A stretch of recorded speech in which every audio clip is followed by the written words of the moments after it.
Peter Dunstall was the hair and makeup designer of the Amy Winehouse biopic Back to Black, and in part 2 of my interview with her, she's going to show us her whole kit today. So Peter, what's in the box? Some lumps and bumps from how we helped do the beehive that laid underneath her hair. We put her own hair and some weft all on top, and they're all different sizes.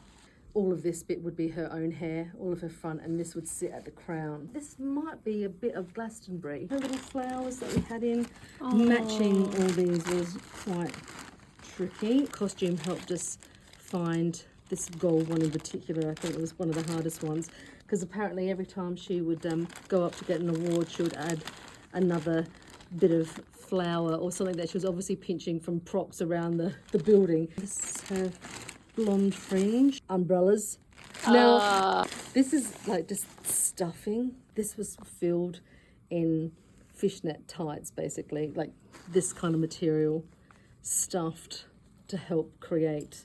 Wow. This was the Nan. We saw her in this in the park. What else do we have? On some of her tattoos. Oh wow. Would you apply them and remove them after every day of filming? Yeah, oh, depends. We tried to get a little bit longer out of it, but it was always costume dependent, and sometimes the costume would rub it off, and then sometimes like the tattoos developed through the film and we shot backwards, so it was that was one of the hardest things. Hang about, have we got all the tattoos on for this? Oh no, we have to remove 3, we have to add 2. That was probably the trickiest thing, so my team were always on tattoo watch. Hang about, no, the sailor's missing, or Betty Boo's missing. This may be the Grammys. This feels a bit Grammy, and like always trying to like work out the texture of things, going, how many shades of black can you have? Yeah. Can you see the you can really see it on the camera. So it's interesting. Like, so in the mornings or if I'm on location doing it, it's like, oh my God, what black was it?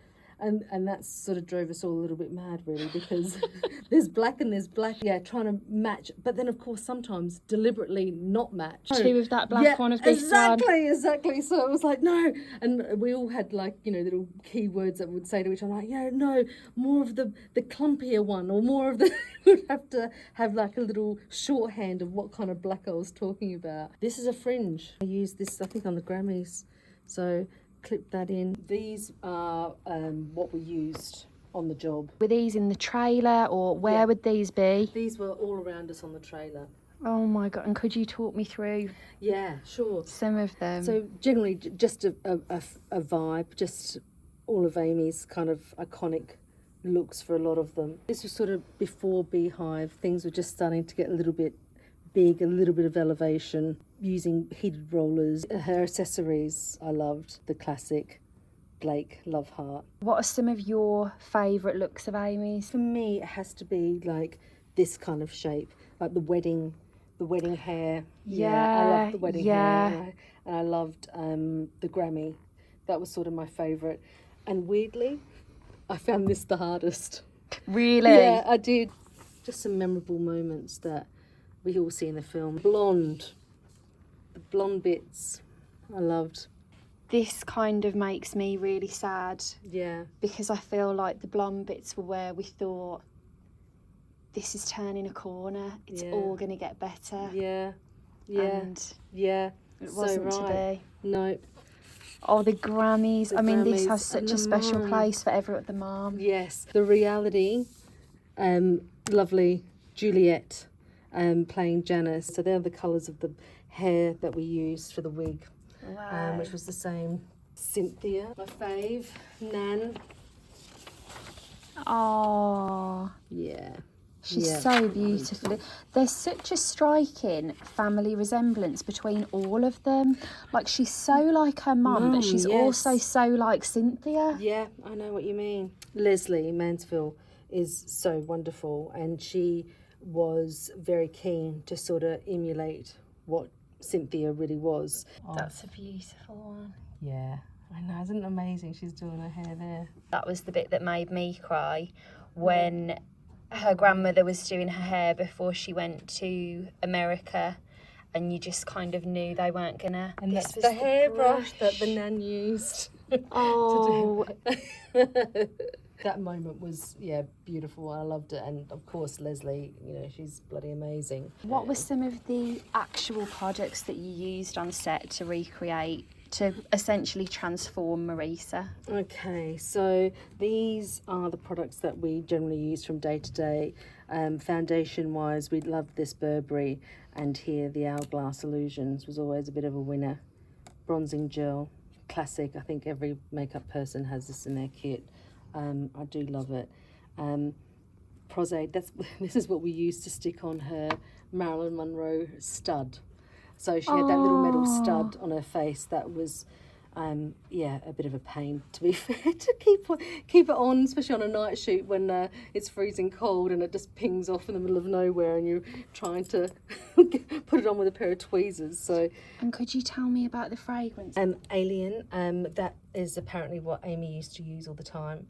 And we got that for Marisa to get her into character, but I thought that she probably would smell of fags, and so I went to Selfridges and Liberties and asked for the most smokiest fragrance that they had, and this is what they sold me, and but it was a little bit too heavy for Marisa, so she did use it occasionally, but I think it probably gave her a headache, so she just stuck to the Alien when she was like trying to channel Amy. Dry lips, we liked Amy with her dry lips, which would have been very annoying to actually have to wear. That. Yeah.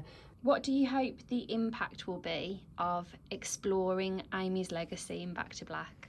Maybe in reflection, when you look at someone like Amy Winehouse and you realise what the press did and the invasion, and how nosy everyone was in wanting to know, probably rather than the good things, the bad things. It would be nice if we could sort of stop doing that. Hopefully a reflection on how we look at people in the public eye and maybe just be a little bit kinder, possibly. I just wanted to finish this video by telling you how much I loved meeting Peta. When I put the request in for an interview with her, I asked her like a blue sky thinking list of things I'd love for her to bring, and she brought everything, and she was so generous with her time. And I also just thought you might like to see these clips. When our interview was confirmed and it was going to be in King's Cross in London, I googled and realised that it was only a 20-minute walk from Amy's house in Camden. I'd really enjoyed researching her for the purpose of making the video, but I wanted her to know that my intention was from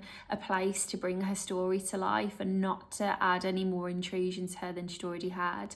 So I really wanted to leave her some flowers, and it was just so special to go and see her house, because basically outside there's a tree where people to this day leave tributes for her and letters of how much she's impacted them.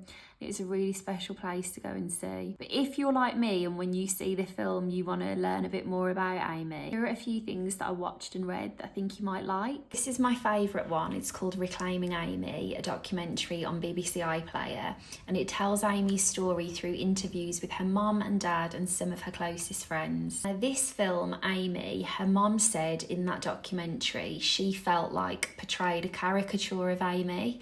However, one thing I would say, that if you're a really big fan, there's lots of genuine home footage of her and old footage of her, and so I would take the mom's words in mind when you watch it, but it would be really lovely to see kind of her behind the scenes too. This book, Beyond Black, is so lovely. It was put together by one of her closest friends, and it's essentially a collection of all sorts, testimonies from her friends, photos, things that were written about Amy at the time. It's lovely to have them all in one place. And then other things I think you'll enjoy if you like makeup. Erin Parsons collects vintage makeup. She's a brilliant makeup artist to follow anyway, but she actually bought some of Amy's genuine makeup and you can see what she really wore. And Lisa Eldridge has a guest video from Valley O'Reilly, one of Amy's makeup artists, on her YouTube channel. And then Teffy is one of my favourite journalists. She did a huge series all about Amy Winehouse on TikTok.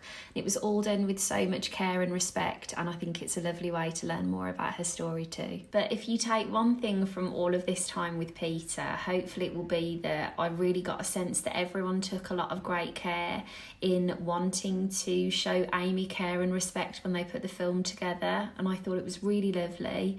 So if you do go and see it, please let me know what you thought, and don't forget to watch part 1 of Peter's interview here on my page too.